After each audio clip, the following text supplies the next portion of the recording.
What's good, everybody? Welcome in to the Early Edge in 5. I see some of you in the chat already. If you listen to Buckets, you're happy, sort of, because Tottenham has scored twice, Man City 0.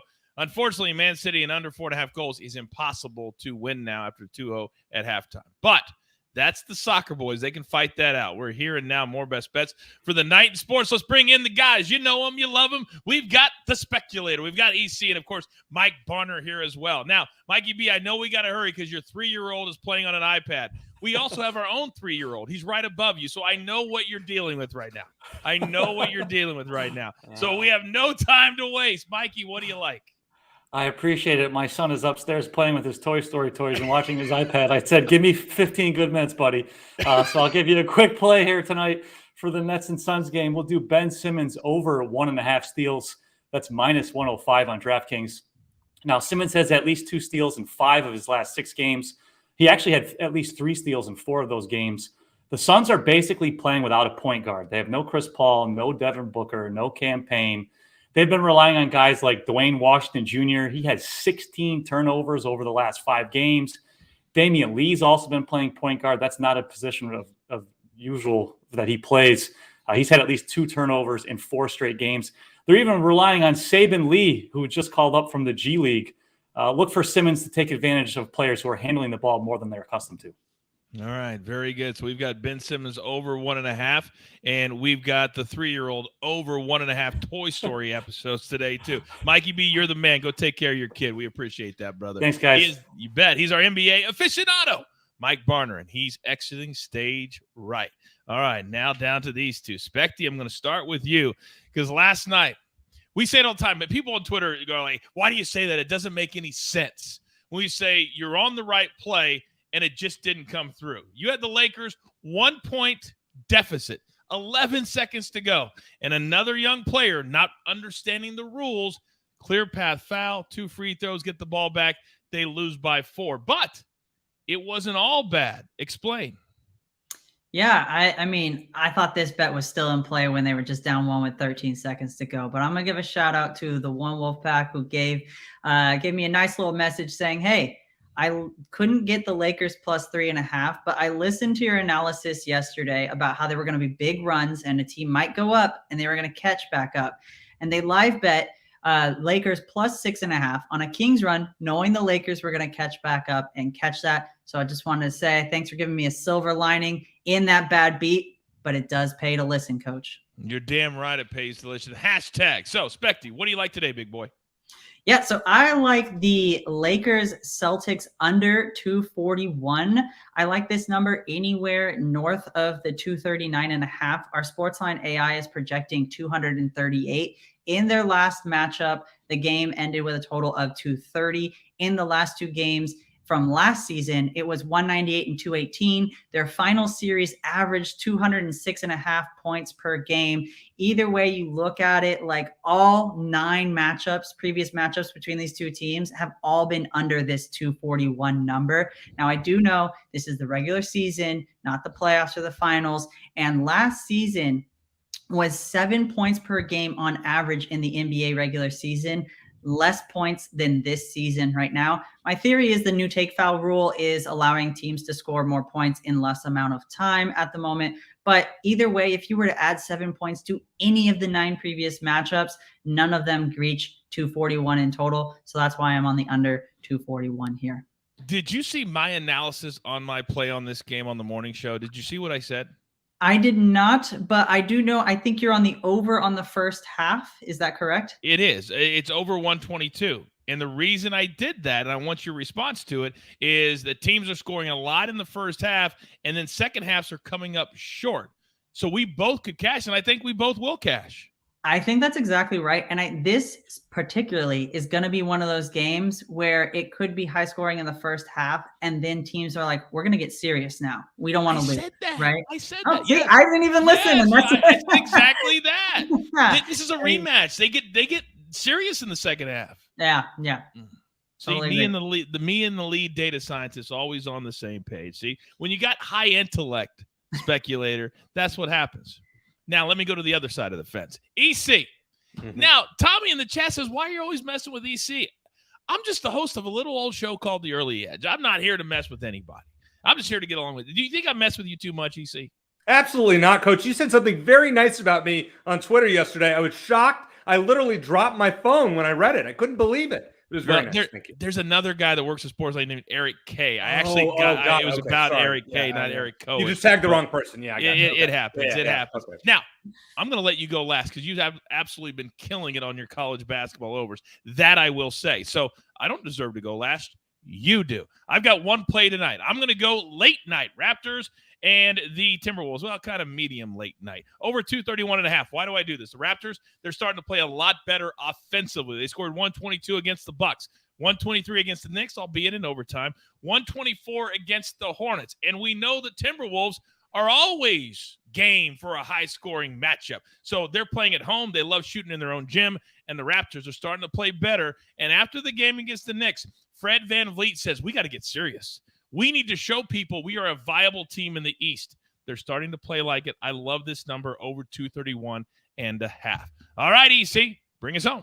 All right, we're going in the NBA, Coach. We're going to start this because, you said earlier in the week that my NBA knowledge was, I'm going to prove. I got one right the other night with Dame Lillard in his points, rebounds, assists. Well, we're just going to stick to points tonight, over 31.5 points. It's minus 115 is what I got it at. He scored 30-plus points in 6 straight. He's gone well over this number in 5 out of those 6 games. And the last time he played Philly in November of 21, he dropped 39. I mean, if Dame Lillard doesn't have 32 points with 6 minutes left in the fourth quarter, I'd be shocked. He's on a heater. Let's continue to ride it until he's not anymore. And then I know you guys have all been waiting for this, my crazy college basketball totals. Now, yesterday, in the coach special, as I called it, the total was 136. It was 176. We nailed it by 40 points. Easy, 91 in the first half is great. So we're going to go to the Battle of Texas. 2 teams that are named after Texas heroes, Stephen F. Austin and Sam Houston State. I got to admit, I haven't watched much of these teams, if at all. But the over-under is 135.5. Sam Houston is averaging about 78 points a game, 94 at home. Stephen F. Austin is averaging 76 and around 76.5 overall and on the road. Now, those numbers, we're going to do math once again. That's way higher than 135.5. But here's why I'm playing this, but I'm not like unloading the bankroll on it. Since 2016, they played twice a year. One of the 2 matchups has gone under this number, and the other one has flown over. I think we're going to see the flown over one tonight, but just in case, let's be more careful. Now, this next one I love. It's the UMKC Roos. They're too cool to be called the Kangaroos. They're playing North Dakota. I think that's the Fighting Sioux, if I'm correct. Somebody correct me if I'm wrong in the chat. Do not guess Indian names, please. Just go through your take. I think this one's right. All right. Over 126.5.